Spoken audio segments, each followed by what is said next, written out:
ನಮಸ್ಕಾರ ಸ್ನೇಹಿತರೆ, ನಾನು ನಿಮ್ಮ ಲಕ್ಷ್ಮಣ್. ನೀವು ನೋಡ್ತಾ ಇದ್ದೀರಾ ಲಕ್ಷ್ಮಣ್ ಟೆಕ್ ಯೂಟ್ಯೂಬ್ ಚಾನಲ್. ಸ್ನೇಹಿತರೆ, ಇವತ್ತಿನ ವಿಡಿಯೋದಲ್ಲಿ ಕ್ರೈಸ್ ಅಡಿಯಲ್ಲಿ ಕಾರ್ಯನಿರ್ವಹಿಸುತ್ತಿರುವ ವಿವಿಧ ವಸತಿ ಶಾಲೆಗಳಿಗೆ, ಅಂದರೆ ಮೊರಾರ್ಜಿ ದೇಸಾಯಿ ಆಗಿರಬಹುದು, ಕಿತ್ತೂರು ರಾಣಿ ಚೆನ್ನಮ್ಮ ಹಾಗೂ ಇನ್ನಿತರೆ ಹಲವು ವಸತಿ ಶಾಲೆಗಳಿಗೆ 2026-27ನೇ ಸಾಲಿನ 6ನೇ ತರಗತಿಗೆ ಪ್ರವೇಶಕ್ಕಾಗಿ ಈಗಾಗಲೇ ಇದೇ ತಿಂಗಳ ಮಾರ್ಚ್ 1ನೇ ತಾರೀಕಿಗೆ ಪರೀಕ್ಷೆಯನ್ನು ಬರೆದಿರುವಂತಹ ವಿದ್ಯಾರ್ಥಿಗಳ ಫಲಿತಾಂಶಕ್ಕೆ ಸಂಬಂಧಪಟ್ಟಂತೆ ಯಾರೆಲ್ಲ ಫಲಿತಾಂಶಕ್ಕಾಗಿ ವೆಯ್ಟ್ ಮಾಡ್ತಾ ಇದ್ದೀರಾ ಅಂಥವ್ರಿಗೆಲ್ಲ ಗುಡ್ ನ್ಯೂಸ್. ಏನಪ್ಪ ಒಂದು ಗುಡ್ ನ್ಯೂಸ್ ಅಂತಂದರೆ, ಕರ್ನಾಟಕ ಎಕ್ಸಾಮಿನೇಷನ್ ಅಥಾರಿಟಿ KEA ಮೂಲಕ ಕೆಲವೊಂದಿಷ್ಟು ಸೂಚನೆಯನ್ನು ಕೊಟ್ಟಿದ್ದಾರೆ. ಯಾರೆಲ್ಲ ಈಗಾಗಲೇ ಪರೀಕ್ಷೆಯನ್ನು ಬರೆದಂತಹ ವಿದ್ಯಾರ್ಥಿಗಳಿಗೆ ಪಾಲಕ ಪೋಷಕರ ಗಮನಕ್ಕೆ ಕೆಲವೊಂದಿಷ್ಟು ಮಾಹಿತಿಗಳನ್ನು ತಮಗೆ ಈ ವಿಡಿಯೋದ ಮೂಲಕ ಹಂಚಿಕೊಳ್ಳುತ್ತೇನೆ ಸ್ನೇಹಿತರೆ. ಪರೀಕ್ಷೆಯನ್ನು ಬರೆದಿರುವಂತಹ ವಿದ್ಯಾರ್ಥಿಗಳಿಗೆ ಇದೇ ತಿಂಗಳ 3ನೇ ತಾರೀಕಿಗೆ ಅಧಿಕೃತವಾದಂತಹ ಕೀ ಉತ್ತರಗಳು ಸಹ ಪ್ರಕಟಣೆಯಾಗಿವೆ. ಮತ್ತು ಕೀ ಉತ್ತರಗಳಿಗೆ ಸಂಬಂಧಪಟ್ಟಂತೆ ಏನಾದರೂ ಆಕ್ಷೇಪಣೆಗಳಿದ್ದರೆ ಆಕ್ಷೇಪಣೆ ಸಲ್ಲಿಕೆಗೆ KEA ಅವಕಾಶವನ್ನು ನೀಡಿದೆ.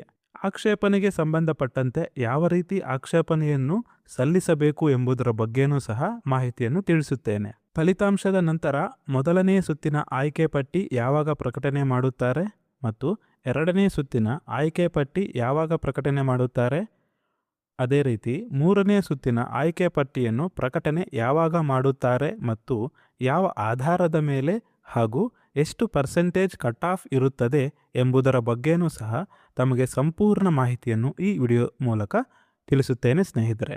ಯಾರೆಲ್ಲ ಈಗಾಗಲೇ ವಸತಿ ಶಾಲೆಗಳ ಪರೀಕ್ಷೆಯನ್ನು ಬರೆದಿರುವಂತಹ ವಿದ್ಯಾರ್ಥಿಗಳಿಗೆ ಇದೇ ತಿಂಗಳ 3ನೇ ತಾರೀಕಿಗೆ ಅಧಿಕೃತವಾದಂತಹ ಕೀ ಉತ್ತರಗಳನ್ನು KEA ಈಗಾಗಲೇ ಪ್ರಕಟಣೆಯನ್ನು ಮಾಡಿದ್ದಾರೆ.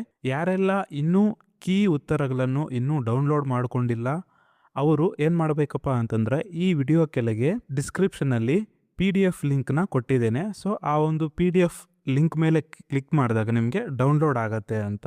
ಪ್ರತಿಯೊಂದು ವರ್ಷನ್ನ ಕೀ ಉತ್ತರಗಳು ಇದ್ದಾವೆ. ವಿವಿಧ ವರ್ಷನ್ನ ಕೀ ಉತ್ತರಗಳನ್ನು ಚೆಕ್ ಮಾಡಿಕೊಂಡು ತಮ್ಮ ಕಾರ್ಬನ್ OMR ಕಾಪಿ ಏನಿದೆ ಅದರ ಆಧಾರದ ಮೇಲೆ ತಮ್ಮ ಮಗು ಎಷ್ಟು ಅಂಕಗಳನ್ನು ಪಡೆದಿದ್ದಾನೆ ಎಂಬುದರ ಬಗ್ಗೆ ಮಾಹಿತಿಯನ್ನು ಪಡೆಯಬಹುದು. ಈಗ ಸೆಲೆಕ್ಷನ್ ಪ್ರಾಸೆಸ್ ಮತ್ತು ಕಟ್ ಆಫ್ ಬಗ್ಗೆ ತಿಳಿದುಕೊಳ್ಳೋಣ. 3 ಹಂತದಲ್ಲಿ ಸೆಲೆಕ್ಷನ್ ಪ್ರಾಸೆಸ್ ಇರುತ್ತದೆ. ಅದಕ್ಕಿಂತ ಮೊದಲು ಫಲಿತಾಂಶ ಅಥವಾ ರಿಸಲ್ಟನ್ನು ಅನೌನ್ಸ್ ಮಾಡುತ್ತಾರೆ. ಅನೌನ್ಸ್ ಮಾಡಿದ ನಂತರ ಮೊದಲನೇ ಸುತ್ತು, 2ನೇ ಸುತ್ತು ಹಾಗೂ 3ನೇ ಸುತ್ತಿನ ಸೆಲೆಕ್ಷನ್ ಲಿಸ್ಟನ್ನು ಬಿಡುತ್ತಾರೆ. ಈ ಸೆಲೆಕ್ಷನ್ ಲಿಸ್ಟನ್ನು ಯಾವಾಗ ಬಿಡುತ್ತಾರೆ ಎಂಬ ಮಾಹಿತಿಯನ್ನು ಸಹ ನಿಮಗೆ ತಿಳಿಸಿಕೊಡುತ್ತೇನೆ. ಮೊದಲನೆಯದಾಗಿ ಕಟ್ ಆಫ್ ಬಗ್ಗೆ ಮಾತಾಡೋದಾದರೆ, SC/ST ಕ್ಯಾಟಗರಿಯ ವಿದ್ಯಾರ್ಥಿಗಳು ಮೊದಲನೇ ಸುತ್ತಿನಲ್ಲಿ ತಮಗೆ ಸೆಲೆಕ್ಷನ್ ಆಗಬೇಕು ಅಂತ ಹೇಳೋದಾದರೆ ಅವರು ಸುಮಾರು 50 ಅಂಕಗಳಿಗಿಂತ ಹೆಚ್ಚು ಅಂಕಗಳನ್ನು ಪಡೆದುಕೊಳ್ಳಬೇಕಾಗುತ್ತದೆ. ನಂತರ 30ಕ್ಕಿಂತ ಜಾಸ್ತಿ ಅಂಕಗಳನ್ನು ಪಡೆದುಕೊಂಡ ವಿದ್ಯಾರ್ಥಿಗಳು 2ನೇ ಮತ್ತು 3ನೇ ಸುತ್ತಿನ ಸೆಲೆಕ್ಷನಲ್ಲಿ ಸೆಲೆಕ್ಟ್ ಆಗುವ ಚಾನ್ಸಸ್ ಇರುತ್ತೆ. ನಂತರ 3A 3B ಜನರಲ್ ಕ್ಯಾಟಗರಿಯ ವಿದ್ಯಾರ್ಥಿಗಳಿಗೆ ಕಟ್ ಆಫ್ ಮಾರ್ಕ್ಸ್ ಸುಮಾರು 60ರಿಂದ 80ರವರೆಗೂ ಇರುತ್ತದೆ. ಡಿಪೆಂಡ್ಸ್ ಅಪಾನ್ ಎಷ್ಟು ಅಭ್ಯರ್ಥಿಗಳು ಪರೀಕ್ಷೆ ಹಾಜರಾಗಿದ್ದಾರೆ ಎಂಬುದರ ಆಧಾರದ ಮೇಲೆ ಕಟ್ ಆಫ್ ಮಾರ್ಕ್ಸ್ ಇರುತ್ತದೆ. ಈ ಕಟ್ ಆಫ್ ಮಾರ್ಕ್ಸ್ ಪ್ರತಿ ವರ್ಷ ಸಹ ಬೇರೆ ಬೇರೆ ಇರುತ್ತದೆ. SC/ST ವಿದ್ಯಾರ್ಥಿಗಳಿಗೆ ಕಟ್ ಆಫ್ ಬಹಳ ಕಡಿಮೆ ಇರುತ್ತದೆ. ಅದನ್ನು ಹೊರತುಪಡಿಸಿ ಇನ್ನಿತರೆ ಕ್ಯಾಟಗರಿ ಕಟ್ ಆಫ್ ಮ್ಯಾಕ್ಸಿಮಮ್ ಆಗಿ ಫಸ್ಟ್ ರೌಂಡ್ನಲ್ಲಿ ಸೀಟ್ ಸಿಗಬೇಕಾದ್ರೆ 65ರಿಂದ 80ರವರೆಗೂ ಇರುತ್ತದೆ. ಇದು ಸೆಕೆಂಡ್ ರೌಂಡ್ನಲ್ಲಿ 10% ಡಿಕ್ರೀಸ್ ಆಗುತ್ತಾ ಹೋಗುತ್ತದೆ. ಇನ್ನೊಂದು ಮುಖ್ಯವಾದ ಮಾಹಿತಿ ಏನಪ್ಪಾ ಅಂತಂದ್ರೆ, ಕೀ ಉತ್ತರಗಳಿಗೆ ಸಂಬಂಧಪಟ್ಟಂತೆ ಯಾವುದಾದರೂ ಆಕ್ಷೇಪಣೆಗಳಿದ್ದರೆ ತಾವು KEA ಕರ್ನಾಟಕ ಎಕ್ಸಾಮಿನೇಷನ್ ಅಥಾರಿಟಿ ಮೂಲಕ ವೆಬ್ಸೈಟ್ಗೆ ಭೇಟಿ ಕೊಟ್ಟು ತಾವು ಆಕ್ಷೇಪಣೆಯನ್ನು ಸಲ್ಲಿಸಬಹುದು. ಸೊ ಇದನ್ನು ಹೇಗೆ ನಾವು ಸಲ್ಲಿಸಬೇಕು ಅಂತಂದರೆ, ನಾನು ಆ ಒಂದು ಲಿಂಕ್ನ ಸಹ ನಿಮಗೆ ಪ್ರೊವೈಡ್ ಮಾಡ್ತೀನಿ. KEA ಅಫಿಷಿಯಲ್ ವೆಬ್ಸೈಟ್ಗೆ ಬಂದಾಗ ಇಲ್ಲಿ ನಿಮಗೆ ಒಂದು ಆಪ್ಷನ್ ಇರುತ್ತೆ, ಕ್ರೈಸ್ ಆರ್ EMRS 2026 ತಾತ್ಕಾಲಿಕ ಕೀ ಉತ್ತರಗಳಿಗಾಗಿ ಆಕ್ಷೇಪಣೆ ಲಿಂಕ್ ಅಂತಿದೆ.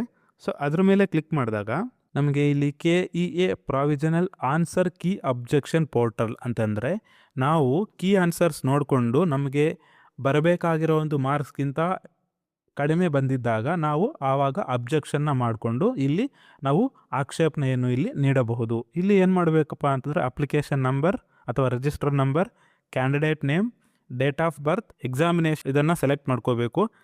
ಮತ್ತು ಇಲ್ಲಿ ಕೆಳಗಡೆ ಕಾಣಿಸುವ ಇಲ್ಲಿ ಕ್ಯಾಪ್ಚಾನ ಎಂಟರ್ ಮಾಡಿ ಲಾಗಿನ್ ಆಗಿದ್ರೆ ಅಂತಂದರೆ ನೀವು ಅಲ್ಲಿ ನಿಮ್ಮ ಆಕ್ಷೇಪಣೆಯನ್ನು ಇಲ್ಲಿ ಸಲ್ಲಿಸಬಹುದು ಅಂತ. ಮತ್ತು ಇನ್ನೊಂದು ಮುಖ್ಯವಾದ ಒಂದು ಇನ್ಫಾರ್ಮೇಷನ್ ಏನಪ್ಪ ಅಂತಂದರೆ ರಿಸಲ್ಟನ್ನು ಯಾವಾಗ ಪ್ರಕಟಣೆ ಮಾಡುತ್ತಾರೆ. ರಿಸಲ್ಟ್ಗೆ ಸಂಬಂಧಪಟ್ಟ ಈಗಾಗಲೇ ಗೈಡ್ಲೈನ್ಸನ್ನು ಕೂಡ ಕೊಟ್ಟಿದ್ದಾರೆ ಸ್ನೇಹಿತರೆ. ಟೈಮ್ ಶೆಡ್ಯೂಲನ್ನು ಸಹ ನೀಡಿದ್ದಾರೆ. ತಾವಿಲ್ಲಿ ಸ್ಕ್ರೀನ್ನಲ್ಲಿ ನೋಡ್ತಾ ಇರುವ ಹಾಗೆ ಫಲಿತಾಂಶ ಪ್ರಕಟಣೆಯನ್ನು ಮಾರ್ಚ್ 4ನೇ ವಾರ ಅಂದರೆ ಇದೇ ತಿಂಗಳ 4ನೇ ವಾರದಂದು ತಮಗೆ ಫಲಿತಾಂಶ ಪ್ರಕಟಣೆ ಆಗಲಿದೆ. ತಮ್ಮ ಮಗು ಎಷ್ಟು ಅಂಕವನ್ನು ಪಡೆದಿದ್ದಾನೆ ಎಂಬುದರ ಬಗ್ಗೆ ಮಾತ್ರ ಮಾಹಿತಿ ಗೊತ್ತಾಗಲಿದೆ.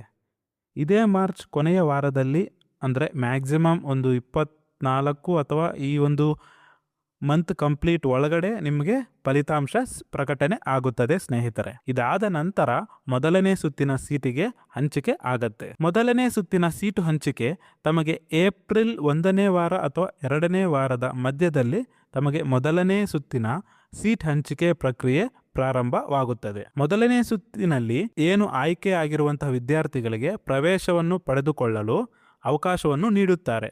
ತಾವು ಅದಕ್ಕೆ ಬೇಕಾಗುವ ಎಲ್ಲ ದಾಖಲೆಗಳನ್ನು ನೀವು ಸಬ್ಮಿಟ್ ಮಾಡಬೇಕಾಗಿರುತ್ತೆ.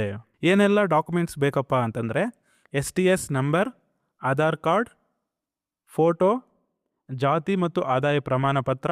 SC ಕ್ಯಾಟಗರಿಗೆ ಸಂಬಂಧಿಸಿದವರು ವಿಶೇಷವಾಗಿ ಈ ಬಾರಿ ಒಳ ಮೀಸಲಾತಿ ಇರುವುದರಿಂದ ABC ಪ್ರವರ್ಗಗಳನ್ನು ಪ್ರಿಂಟ್ ಮಾಡಿರುವ ಒಂದು ಜಾತಿ ಪ್ರಮಾಣ ಪತ್ರವನ್ನು ಕಡ್ಡಾಯವಾಗಿ ತೆಗೆಸಿಕೊಂಡಿರಬೇಕು. ಅಂಥವ್ರಿಗೆ ಮಾತ್ರ ರಿಸರ್ವೇಷನ್ ಅಡಿಯಲ್ಲಿ ಅವರಿಗೆ ಸೀಟ್ ಹಂಚಲಾಗುತ್ತದೆ, ಇಲ್ಲ ಅಡ್ಮಿಷನ್ ಅವರಿಗೆ ಆಗುವುದಿಲ್ಲ ಅಂತ. ಎರಡನೇ ಸುತ್ತಿನ ಹಂಚಿಕೆ ಯಾವಾಗ ಪ್ರಾರಂಭವಾಗುತ್ತದೆ ಎಂಬುದರ ಬಗ್ಗೆ ಹೇಳೋದಾದರೆ ಏಪ್ರಿಲ್ 3ನೇ ಮತ್ತು 4ನೇ ವಾರದಂದು ಎರಡನೇ ಸುತ್ತಿನ ಸೀಟು ಹಂಚಿಕೆ ಪ್ರಾರಂಭವಾಗುತ್ತದೆ. ಮೊದಲನೇ ಸುತ್ತಿನಲ್ಲಿ ಎಷ್ಟು ವಿದ್ಯಾರ್ಥಿಗಳು ಆಯ್ಕೆಯಾಗಿದ್ದಾರೆ, ಎಷ್ಟು ಸೀಟುಗಳು ಉಳಿದಿದ್ದಾವೆ, ಆ ಸೀಟುಗಳಿಗೆ ಎರಡನೇ ಸುತ್ತಿಗೆ ಮತ್ತೆ ಕಾಲ್ ಮಾಡ್ತಾರೆ. ಎರಡನೇ ಸುತ್ತಿನಲ್ಲಿ ಎಷ್ಟು ವಿದ್ಯಾರ್ಥಿಗಳು ಮತ್ತೆ ಅಡ್ಮಿಷನ್ನು ಪಡೆದುಕೊಂಡಿರ್ತಾರೆ ಅದರ ಆಧಾರದ ಮೇಲೆ ನಂತರ ಮೂರನೇ ಸುತ್ತಿನ ಫಲಿತಾಂಶ ಪ್ರಕಟಣೆಯನ್ನು ಮಾಡುತ್ತಾರೆ. ಮೂರನೇ ಸುತ್ತಿನ ಸೆಲೆಕ್ಷನ್ ಲಿಸ್ಟನ್ನು ಬಿಡ್ತಾರೆ. ಮೇ ತಿಂಗಳ 1ನೇ ವಾರ ಅಥವಾ 2ನೇ ವಾರದ ಒಳಗಾಗಿ ತಮಗೆ ಮೂರನೇ ಸುತ್ತಿನ ಫಲಿತಾಂಶ ಪ್ರಕಟಣೆ ಆಗುತ್ತದೆ. ಸ್ನೇಹಿತರೆ, ಸಪೋಸ್ ಇನ್ ಕೇಸ್ ಮೂರನೇ ಸುತ್ತಿನಲ್ಲೂ ಸಹ ಸೆಲೆಕ್ಷನನ್ನು ಮಾಡಿಕೊಂಡ ನಂತರ ಸಂದರ್ಭದಲ್ಲಿ ಇನ್ನೂ ಏನಾದರೂ ಸೀಟುಗಳು ಉಳಿದಿದ್ದೇ ಆದರೆ ಈ ಸಂದರ್ಭದಲ್ಲಿ ಕೌನ್ಸಿಲಿಂಗ್ ಆಧಾರದ ಮೇಲೆ ತಮಗೆ ಸೆಲೆಕ್ಷನ್ ಅನ್ನು ಮಾಡುತ್ತಾರೆ.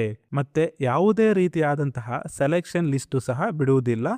ಯಾವ ವಿದ್ಯಾರ್ಥಿಗಳು ಅತಿ ಹೆಚ್ಚು ಅಂಕಗಳನ್ನು ಪಡೆದಿರುತ್ತಾರೋ ಕಟ್ ಆಫ್ ಹೆಚ್ಚಿಗೆ ಇರುವಂತಹ ವಿದ್ಯಾರ್ಥಿಗಳಿಗೆ ನೇರವಾಗಿ ಆಯಾ ವಸತಿ ಶಾಲೆಗಳಿಂದ ಕರೆ ಮಾಡುವುದರ ಮೂಲಕ ಕೌನ್ಸಿಲಿಂಗ್ ಆಧಾರದ ಮೇಲೆ ಅವರಿಗೆ 4ನೇ ಸುತ್ತಿನ ಸೆಲೆಕ್ಷನನ್ನು ಮಾಡುತ್ತಾರೆ. ಈ ರೀತಿಯಾಗಿ ಸೆಲೆಕ್ಷನ್ ಪ್ರಾಸೆಸ್ ಇರುತ್ತದೆ. ನಿರಂತರವಾಗಿ ತಮಗೆ ಯಾವಾಗ ಫಲಿತಾಂಶ ಪ್ರಕಟಣೆ ಆಗುತ್ತೆ ಮತ್ತು ಮೊದಲನೇ ಸುತ್ತು, 2ನೇ ಸುತ್ತು ಮತ್ತು 3ನೇ ಸುತ್ತಿನ ಅಪ್ಡೇಟ್ಗಳು ನಿಮಗೆ ಲಭ್ಯವಾಗಬೇಕು ಅಂತಂದರೆ ನಮ್ಮ ಒಂದು ಚಾನಲ್ನ ಸಬ್ಸ್ಕ್ರೈಬ್ ಮಾಡ್ಕೊಳ್ಳಿ. ನಾನು ಮಾಡುವ ಎಲ್ಲ ಒಂದು ವಿಡಿಯೋಸ್ ನಿಮಗೆ ನೋಟಿಫಿಕೇಷನ್ಗೆ ಬರುತ್ತೆ. ನಿಮಗೆ ಇದೇ ರೀತಿ ಯಾವುದೇ ರೀತಿಯಾದಂಥ ಒಂದು ಅಪ್ಡೇಟ್ಗಳ ಡೌಟ್ ಇತ್ತು ಅಂತಂದರೆ ನನಗೆ ಕಾಮೆಂಟ್ ಮೂಲಕ ತಿಳಿಸಿ. ಆ ಒಂದು ಕಾಮೆಂಟ್ ಮೂಲಕ ತಿಳಿಸೋದ್ರಿಂದ ನಾನು ಆ ಒಂದು ಸಮಸ್ಯೆಗಳ ಬಗ್ಗೆ ಒಂದು ವಿಡಿಯೋ ಮಾಡಬಹುದು ಅಂತ. ಇಷ್ಟು ಇವತ್ತಿನ ಮಾಹಿತಿ ನಿಮಗೆ ಇಷ್ಟ ಆಗಿತ್ತು ಅಂದರೆ ಲೈಕ್ ಮಾಡಿ, ಶೇರ್ ಮಾಡಿ, ಸಬ್ಸ್ಕ್ರೈಬ್ ಮಾಡ್ಕೊಳ್ಳಿ. Thanks for watching. Jai Hind.